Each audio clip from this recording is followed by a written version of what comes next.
नमस्कार, मैं अखेड़ा पंचनामे में आप सभी का स्वागत है। मैं हूं सुमित और मंगलवार का दिन भारतीय बाजारों में आज सीवियर प्रेशर के साथ इंडेक्स बंद हुआ। सीवियर इसलिए बोल रहा हूं कि आज अक्रॉस द बोर्ड बाइंग थी, अक्रॉस बोर्ड सेलिंग थी, माफ कीजिएगा। आज निफ्टी में बिकवाली थी 240 अंकों के आसपास की। आज सेंसेक्स भी 750 अंकों के आसपास टूटा। निफ्टी बैंक भी करीब करीब आधा % टूटकर बंद हुआ। मिड कैप इंडेक्स में बिकवाली थी, स्मॉल कैप में बिकवाली थी। तो आज जो पिछले हफ्ते हुआ था कि मिड कैप स्मॉल कैप टूट रहे थे और फ्रंट लाइन इंडेक्स फ्लैट था, आज ऐसा नहीं हुआ। आज मिड कैप इंडेक्स भी 1.25% टूटा, निफ्टी भी 1% टूटा और निफ्टी बैंक के अंदर ही प्रेशर रहा। हालांकि निफ्टी बैंक में इंटेंसिटी ऑफ फॉल थोड़ा कम था, लेकिन बाकी प्रेशर अक्रॉस द बोर्ड था। तो Nifty bank, Sensex, small cap, mid cap सब में बिकवाली थी। सीवियर प्रेशर आज आ रहा था। इनफैक्ट एडवांस डिक्लाइन था 620 शेयर तेजी में और 1700-1750 शेयर बिकवाली में। और लाइकवाइज बीएससी में भी करीब करीब जो ये नंबर था वो 2500-2500 के आसपास पहुंचता दिखाई पड़ा बिकवाली वाला। 1300-1350 शेयर एडवांसेस में थे और 2600-2650 शेयर डिक्लाइन के साथ कामकाज कर रहे थे। आज सबसे ज़्यादा पेन था आईटी और एफएमसीजी दोनों से। पहली चीज़ तो आईटी में वो ब्लॉक डील जो टीसीएस की एक मेगा ब्लॉक हुई, उस ब्लॉक का इम्पैक्ट रहा आईटी में। तो वहाँ से वैसे ही मिड कैप आईटी टूट रहा था। सबसे स्ट्रांग वाले शेयर में थे टीसीएस, इन्फोसिस, और अब टीसीएस में ब्लॉक आ गई। कल नया ऑल टाइम हाई हिट हुआ और कल ही ब्लॉक आ गया शाम को। सो मार्केट ने सेंटिमेंटली नेगेटिव लिया उसका, तो उसका इम्पैक्ट देखने को मिला। क्रूड में तेज़ी थी तो उसका इम्पैक्ट रहा पेंट्स में, केमिकल्स में, उसके अलावा एफएमसीजी में, फार्मा में, जहाँ पर, और ओएमसीज में ऑब्वियसली, जहाँ पर हेवी सेल ऑफ आता हुआ दिखाई पड़ा क्रूड की तेज़ी का। 4% क्रूड चढ़ गया तो उससे सब के सब टूट गए, चाहे फार्मा हो, रेड्डीज 3%, सिप्ला 3%, औरबिंदो 4%। एफएमसीजी में से आ गया नेस्ले 4-5% नीचे रहा, आईटीसी टूट गया। सो ये सब टाटा कंज्यूमर एंड ऑल सब टूटते हुए दिखाई पड़े।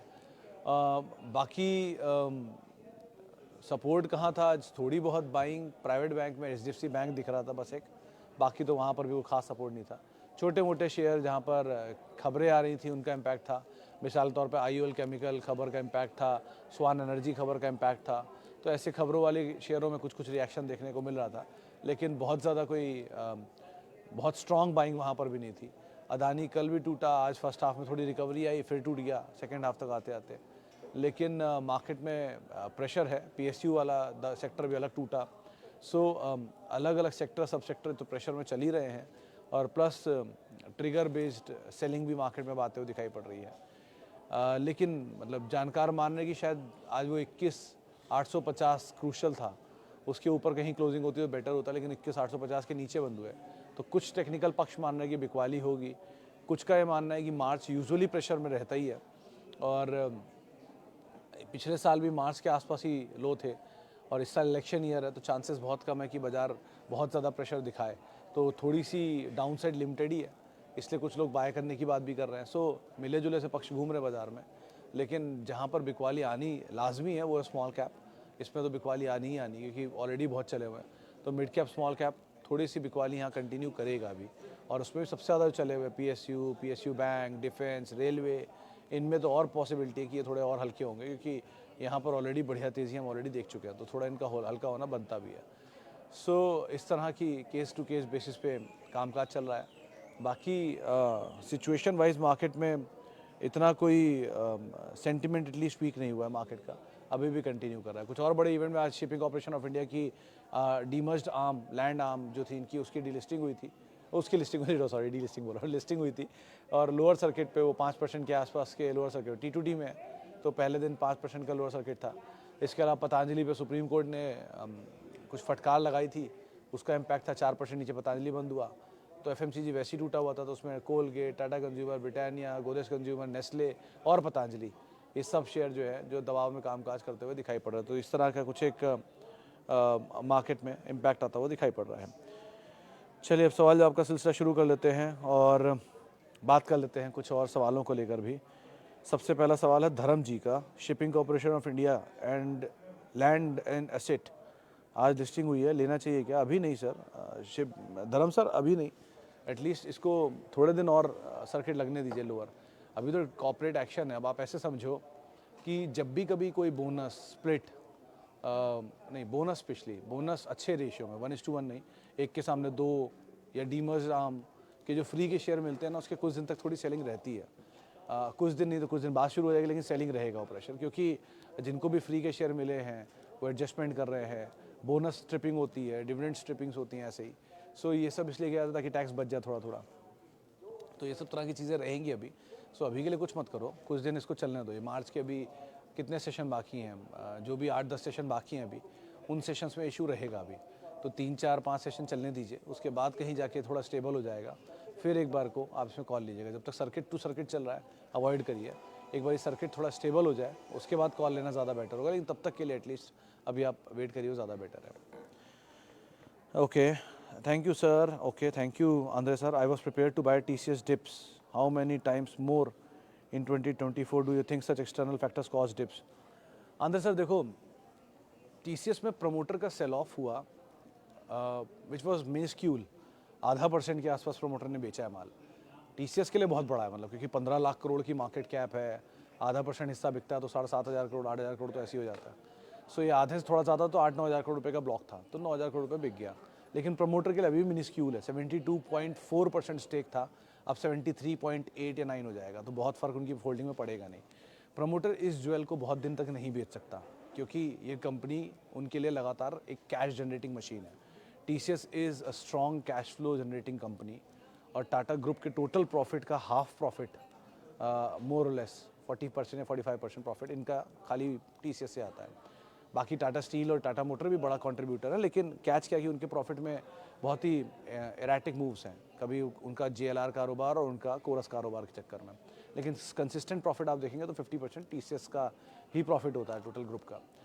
30,000 करोड़ रुपए के आसपास का लास्ट फाइनेंशियल ईयर का डिविडेंड था FY23 का, प्लस माइनस 1-2 हज़ार करोड़ रुपए, और उससे पहले भी कहीं 19,000 करोड़ रुपए के आसपास का डिविडेंड इनफ्लो था। सो जो कंपनी कंटिन्यूसली अपने प्रमोटर को इतना स्ट्रॉन्ग डिविडेंड पे आउट दे रही है, उसकी होल्डिंग को बेचने का कोई औचित्य है नहीं। वन तो लॉजिकली तो नहीं सही बैठता, और जो बिका है वो ठीक है, वो अपना वॉर चेस्ट तैयार कर रहे हैं, डेट रीपे कर रहे हैं, जो भी उसका पीछे आप रीजन जोड़ लो, अपना सेमीकंडक्टर में एक्सपेंशन कर रहे हैं, EV में एक्सपेंशन कर रहे हैं, व्हाटएवर, लेकिन अभी वो क्लियर नहीं है। लेकिन जो भी बिका है इसमें बहुत ज़्यादा कोई और गुंजाइश होगी नहीं, अगर होती भी है तो 3-4% और मैक्सिमम बेच देंगे अगर विद टाइम बिकता है तो। प्लस टाटा के पास खुद इतने नॉन कोर एसेट्स रखेंगे, उनको ही बेच सकता है वो चाहे तो, किसी का भी IPO ले आए। टाटा ग्रुप के अंदर ही 3 यूनिट बनने वाली है, 2 यूनिट बनने वाली है, PV और CV, फिर तीसरा PV CV के अलावा तीसरी यूनिट है वो JLR है, तो हो सकता है उसका भी IPO ना आ जाए कुछ समय बाद, या आगे चल के हम कभी देखें तो। लाइकवाइज आगे चल के अगर चाहेंगे तो CSC ऐसी कंपनी भी टाटा TCS के अंदर ही मर्ज है, या कैरेट लेन भी टाइटन के अंदर मर्ज है, तो बहुत यूनिट उनके अंदर अभी कामकाज कर रही हैं, जिनके पास हमेशा पोटेंशियल होता है कि इनको फर्दर वो डीमर्ज करके उनके IPO ले आए। सो यहाँ स्कोप तो बहुत कम है इन चीज़ों का, और अगर ऐसे कोई झटके आपको मिलते हैं तो it's a very good opportunity to go for. बाकी अर्निंग में नंबर वीक आता है और टूट जाता है तो बात अलग है, लेकिन ये तरह के झटकों की गुंजाइश और ज़्यादा कितनी है, बहुत तो नहीं लग रही। बाकी देखते हैं क्या होता है। Ram Ram sir, can I add Ambuja ACC cement at CMP और वेट? हिमालय सर, अगर आप सीमेंट में जाना चाह रहे हो तो दिस क्या नाम है, Dalmia Bharat is a better bet, JK cement is a better bet, और JK Grasim ever better bet. Cement में नहीं है लेकिन वो पेंट वाला भी है, तो VSF में है वो भी। आप अल्ट्राटेक तो है ही बेस्ट, तो अगर आपने कुछ लेना है तो पहली चीज़ तो अल्ट्राटेक ही इकट्ठी करो। वन, अल्ट्राटेक अगर हो जाए तो आप जाना किसी और दूसरे सीमेंट में, मतलब वो लार्ज कैप मिड कैप वाले प्रिंसिपल के हिसाब से। और बाकी अगर नहीं, आपको लगता है नहीं मेरे को नहीं चाहिए, तो फिर JK and Dalmia is better. ACC Ambuja से तो बेटर ही दिखेंगे वो आपको, और अगर ACC अंबुजा में भी जाना चाहते हो तो फिर थोड़ा वेट कर लो और थोड़ा स्टेबल हो जाए, ज़्यादा बेटर है। बजाज होल्डिंग्स एट CMP, थोड़ा थोड़ा ऐड्स कर सकते हो कंचन मैम आप यहाँ पर। मेरे को अगर आप पूछोगे ना personally Bajaj finance Bajaj group में, तो आई स्टिल से कि Bajaj auto has is better. Bajaj holding का भाव भी बड़ा है, बजाज ऑटो का भाव भी बड़ा है, लेकिन Bajaj auto still is better. Buyback के प्राइस के बाद थोड़ा कंसोलिडेशन में जाना चाहिए, वो आपको एक अच्छा मौका देगा नीचे ऐड करने के लिए। और अगर मतलब यहाँ से अगर आप शुरू करते हो थोड़ा थोड़ा ऐड करना, तो अगर बायबैक का जो इनका बायबैक ख़त्म होगा, वो बायबैक ख़त्म होने के बाद मतलब प्रोसेस पूरा होने के बाद कंसोलिडेशन में जाना चाहिए थोड़े दिन के लिए। वो कंसोलिडेशन में आपको नीचे का धाम दिखेगा, वहाँ पर आप थोड़ा और ऐड कर लो, कॉस्ट नीचे आ जाएगी, फिर ये अपना पुराना हाई काटना चाहिए बायबैक का प्राइस का। सो अगर वो पेशेंस है आप में तो Bajaj auto is a better bet comparatively.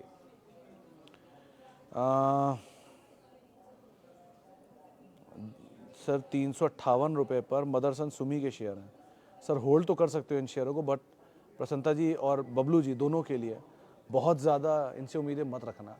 अगर आप ऑटो में मतलब बाज़ार में पुराने हो तो आपको ये बात पता होगा कि Motherson is the only company auto में जो सबसे ज़्यादा रिटर्न देने वाली कंपनी है। मतलब कुछ ऐसा समझो कि 10,000 रुपये 400 करोड़ रुपए बना दिया इसने विद टाइम, 70 से लेके अब तक। हैविंग सेड दैट ये कंपनी अभी भी ख़राब नहीं हो गई, कंपनी बहुत अच्छी है, लेकिन बहुत ज़्यादा उम्मीदें मत रखना।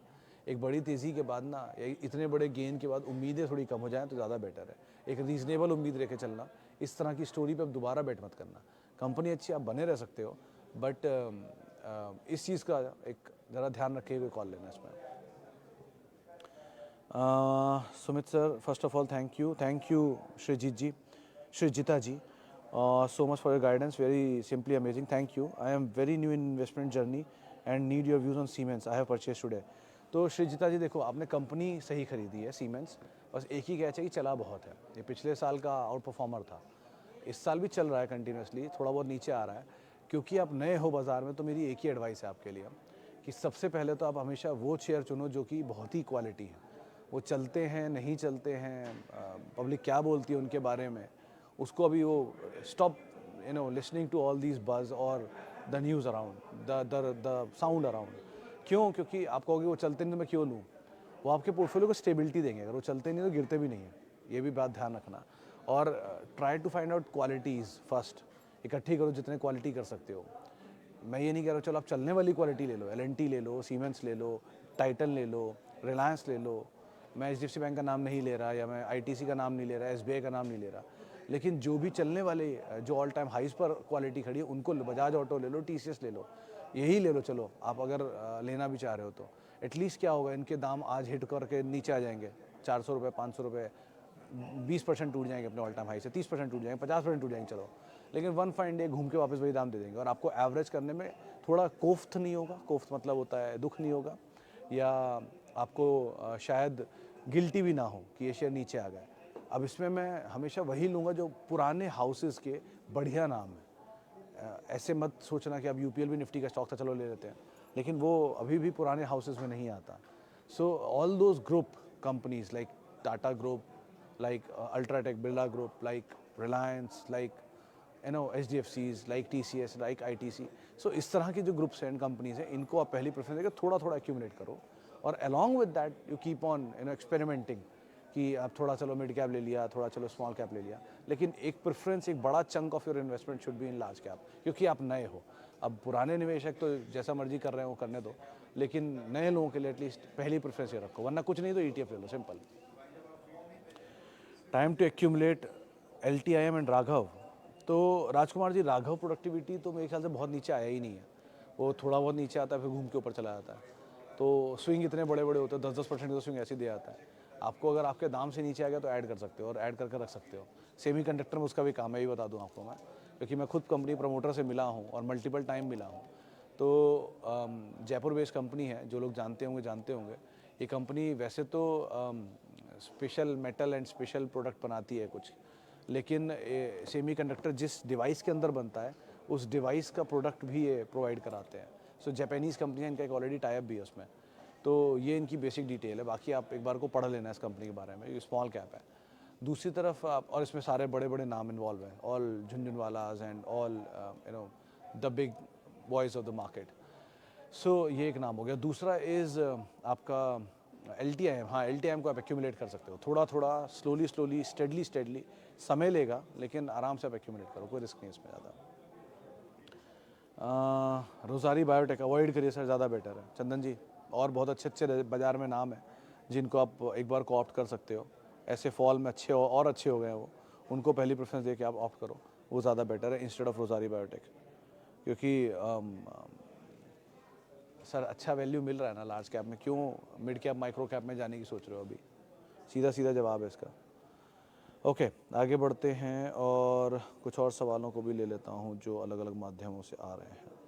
हाँ जी sir, I have all large cap in my portfolio like Reliance, TCS, Infosys, HDFC bank, Pidilite, Asian paint, Nifty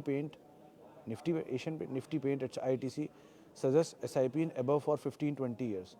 देखो सर, होम टू हेवन साहब, पहली चीज़ आप ने लार्ज कैप ले रखा है और आप SIP करने की बजाय ना इनमें एक लेवल होगा आपका खरीदारी या कुछ भी हो XYZ, वो लेवल के ज़रा सा भी नीचे आपको मिले 5% 10%, तो एक शॉर्ट में आप थोड़ा लेके रख लिया करो विद टाइम, क्योंकि आपके पास एक अच्छी लार्ज कैप पोर्टफोलियो है। तो एक ऐसे लेवल, क्योंकि इतना लार्ज कैप भी मत भरो कि लार्ज ही कैप भर लो सारे, कुछ मिड कैप में भी आओ। अब जैसे जैसे अगर आपने एशियन पेंट ले लिया तो अब आप ग्रासिम में जा सकते हो, क्योंकि Grasim is the second best pair. अगर एशियन पेंट को हिट कर रहा है ग्रासिम आके, तो ग्रासिम को ही फ़ायदा होगा, अगर नहीं कर पाया तो एशियन पेंट को होगा। सो दोनों हो गए। अपोलो हॉस्पिटल ले लो, यूनाइटेड स्पिरिट्स ले लो, तो अपोलो ईदर और यूनाइटेड इनमें से कोई एक होगा, या रेडिको ले लो, या अपोलो नहीं तो फोर्टिस ले लो। इस टाइप से थोड़ा मिक्स एंड मैच करो, और जहाँ आपको एक सब्सटेंशियल लॉस मिले उनमें थोड़ी पोजीशन को ऐड कर लो, और थोड़ा डिविडेंड के लिए शेयर रखो, लाइक ओरेकल, लाइक ITC, ये सब डिविडेंड की अच्छी कंपनियाँ हैं। इनसे रेगुलर कुछ PSU, IOC वगैरह जिनके डिविडेंड यील्ड बेटर है, ये एक डिविडेंड आपको देते रहेंगे विद टाइम। कुछ आपको ग्रोथ देंगे जो मिड कैप होंगे, कुछ आपको स्टेबिलिटी देंगे जो सुपर हैवी लार्ज कैप होंगे। सो इस तरह के स्टॉक्स को आप इकट्ठा करो, रिलायंस, HDFC बैंक इवन, क्योंकि अगर इंडिया ग्रोथ स्टोरी को आप मानते हो कि इंडिया 5 लाख करोड़ की मार्केट हो जाएगा, आज इंडिया अगर 5 लाख करोड़ की नहीं है, 3 साढ़े 3 लाख करोड़ की या 4 लाख करोड़ की मार्केट है, तो ऑब्वियसली बात है सबसे पहली ग्रोथ इन्हीं में ही आएगी, लार्ज कैप में ही, फिर आएगा मिड कैप और माइक्रो कैप का नंबर।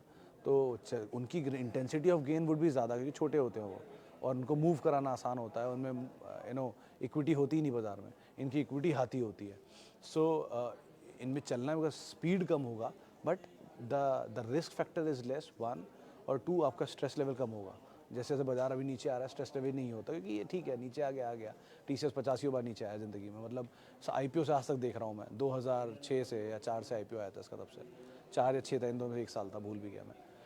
तो 25 साल होने को आए हैं इसके IPO के अभी। तो 25 सालों में TCS ने आज तक पता नहीं कितनी बार ऐसे ही झटके देता है, 25 कह रहा हूँ, इतने साल, 20 साल, 19 20 साल 22 साल हो गए, तो अब तक इतनी बार TCS में मल्टीपल फॉल देखें, 8%, 10%, 5% के, फिर भी वहीं का वहीं ऑल टाइम हाई खा गया ना कल ही। तो इसीलिए ये सब चलता रहता है लार्ज कैप में, लेकिन वो वापस end of the day they will show you where they are suppose to be. Reliance में इतना कुछ सुनने को मिला हाल में, 2000 आ गया, 2000 आ गया, नीचे आ गया, नीचे आ गया, चला नहीं, अंडर परफॉर्मर है। विद टाइम आपने रियलाइज़ भी नहीं किया कि 2000 रुपये का रिलायंस अगर जियो को एडजस्ट ना करूँ तो 3200-3400 रुपये होता है, तो आपको वैसे ही वो 1400 रुपये बना के दे गया, जो अपने आप में 50% 40% के आसपास गेन हो गया एक साल में। सो ये पता चलते नहीं स्लोली एंड स्टेडली कब अपने नए हाई बना जाते हैं।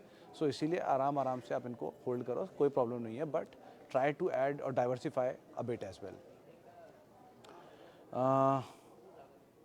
थैंक यू दास साहब, बहुत बहुत शुक्रिया। मैं आपको रोज़ देखता हूँ। मेरा एक सवाल है, मैं नेक्स्ट जनरेशन के लिए SBI को इकट्ठा कर सकता हूँ? कर सकते हैं, ऐसा कोई रिस्क नहीं है, बट SBI में एक चीज़ और मैं ऐड कर दूँ कि अकेला SBI मत करना, आप कोई प्राइवेट बैंक भी साथ में ले लेना, 1, या कोई और भी एक कंपनी उसमें ऐड कर लेना, क्योंकि SBI में 9% का CAGR है पिछले 20 साल का। 9% CAGR इज़ द लीस्ट, वो निफ्टी को भी बीट नहीं कर पाया, निफ्टी का 12% 15% CAGR है। सो इसीलिए एटलीस्ट उसको तो आउट परफॉर्म करे, या उसके एट पार तो रहे, ऐसा कोई रखना। 1-2 दिन की बात नहीं कर रहा हूँ कि 1-2 साल में कोई बीट कर गया। 1-2 साल से अगर आप बाजार देखने लग गए, या कोविड के बाद से बाजार देखने लग गए, तो दुनिया ही अलग है। लेकिन कोविड से पहले से भी बाजार था और बहुत एक्टिव था। सो अगर आप पिछले 20 साल का या 10 साल का बाजार देखेंगे, उसमें जो कंसिस्टेंटली परफॉर्मर है, सर आपको अगली जनरेशन के लिए वो स्टॉक ढूंढना है जो कंसिस्टेंट हो, 1, जो अच्छी मैनेजमेंट का हो, 2, जिसकी एग्जिस्टेंस पे कोई सवाल ना उठा सके। SBI is the best bet in that, इसमें कोई डिनाइल नहीं है। SBI 100 साल से इंडिया में, क्या ही फ़र्क पड़ रहा है। लेकिन मीम बने, ऊपर जाए नीचे जाए, कुछ भी कह लो, वो सब छोड़ दो, but again it's a quality, there is no doubt about it. और किसी भी 64,000 करोड़ के प्रॉफिट कमाने वाली कंपनी, 80,000 करोड़ के प्रॉफिट कमाने वाली कंपनी, या 40,000 करोड़ के प्रॉफिट कमाने वाली कंपनी की एग्जिस्टेंस पे सवाल उठाने की कैपेसिटी एटलीस्ट मुझ में नहीं है। बाकियों में होगा बाजार में लोग, लेकिन मेरे में नहीं है कि जो कंपनी HDFC बैंक जैसा बैंक 64,000 करोड़ पर प्रॉफिट कमा रहा है पिछले 20 साल से, ऐसा कोई साल नहीं जिसका उस साल का प्रॉफिट पिछले साल से कम रहा हो पिछले 20 साल में। अगर ऐसे बैंक की कैपेसिटी ख़राब हो गई है, बैंक ख़राब हो गया, ये बोलने की कैपेसिटी एटलीस्ट मुझ में नहीं है। बाकियों में होगी जो उनको लगता है, लेकिन मुझे नहीं लगता ऐसा, ना मेरी इतनी कैपेसिटी कि मैं उसके बारे में कोई सवाल उठा पाऊँ। 64,000 करोड़ का प्रॉफिट देने वाला बैंक है वो। लाइकवाइज TCS 40,000 करोड़ का प्रॉफिट देता है, लाइकवाइज रिलायंस 1 लाख करोड़ के आसपास प्रॉफिट जा रहे हैं। सो इस तरह के ह्यूज प्रॉफिट्स देने वाली कंपनियों के मतलब बैलेंस शीट पढ़ने में इतना टाइम लग जाता है, उनको उनकी क्वालिटी पे या उनकी कंसिस्टेंसी पे सवाल उठाने की कैपेसिटी मुझ में तो नहीं है। They are too big to fail one. So ऐसी कंपनियां ढूंढिए और उसमें पैसा डालिए, वो ज़्यादा बेटर है। अभी के एटलीस्ट बाजार में तो यही दिखाई पड़ रहा है। Sir I bought 500 share at 69। कौन सा सर, नाम तो लिख देते। Doyal ji. Oracle is super costly. Your view on please. Roshan sir देखो, super costly in terms of price और in terms of value. In terms of price yes, in terms of value not yet. It is not as super costly, लेकिन हाँ costly side पे ज़रूर है value में। Price मत देखो, price में अगर आप देख रहे हो तो MRF सबसे ऊपर है कॉस्टली वाइज, लेकिन वैल्यू वाइज उतना महंगा नहीं है। ठीक है, सो आप इस चीज़ को ज़रा देख के समझना कि वैल्यू क्या होती है और प्राइस क्या होता है। आप अगर 2 रुपये का शेयर सोच रहे हो कि वो सस्ता है, तो वो सस्ता नहीं है, वो लॉस मेकिंग कंपनी है, तो वो सुपर कॉस्टली ऑलरेडी है। तो जो भी कंपनी एक प्राइस होता है, जैसे शारदा मोटर का 1300 रुपये एग्जाम्पल है, ये 1300 रुपये का प्राइस है। वो प्राइस आपको महंगा भी लग सकता है, लेकिन 13 का मल्टीपल है, वो सस्ता है, वैल्यू वाइज सस्ता है। सो प्राइस वाइज महंगा है, वैल्यू वाइज सस्ता है। तो वैल्यू को समझिए क्या है। वैल्यू ऐसे नहीं निकाली जाती कि 1300 रुपये तो महंगा हो गया, नहीं। वैल्यू ऐसे निकाली जाती है कि अगर अर्निंग उसकी 300 रुपया है और उस पर वो 3 गुना भाव चल रहा है, तो सिर्फ उसका 3 ही का मल्टीपल हुआ ना। ये मल्टीपल यही होता है। तो शारदा मोटर 1300 रुपये का दाम है अगर, तो अगर उसका 13 का मल्टीपल है तो उसकी अर्निंग 13 टाइम्स नीचे है, यानी EPS उसकी कहीं 100 रुपया के आसपास होगी, तभी उसकी या 80-90 रुपये के आसपास होनी चाहिए, तभी उसका मल्टीपल 13 बैठ रहा है। 13 गुना ऊपर उसका प्राइस है। सो कितने गुना ऊपर अर्निंग से चल रहा है शेयर, वो उसका मल्टीपल होता है। इसीलिए बोलता हूँ कि कोई भी शेयर का दाम is not the price, value is something else. So you have to see value, not the price. चलिए फिलहाल अब इतने सवालों को शामिल करूँगा, माफ़ी आज बहुत सारे लोगों से बातचीत नहीं हो पाई, लंबे लंबे जवाब थे आज। और बहुत बहुत शुक्रिया उन सभी लोगों का जिनसे बातचीत हुई। आपसे मुलाकात होगी थोड़ी बाद 5:30 बजे फिर से एक बारी। और आप मेरे साथ जुड़ सकते हो @सुमित रिसर्च मेरा ट्विटर हैंडल है। किसी भी निवेश से पहले अपने वित्तीय सलाहकार की राय ज़रूर लें। और CNBC आवाज़ के YouTube फेसबुक पेज पे आप हमेशा की तरह हमारे साथ जुड़ सकते हैं। नमस्कार।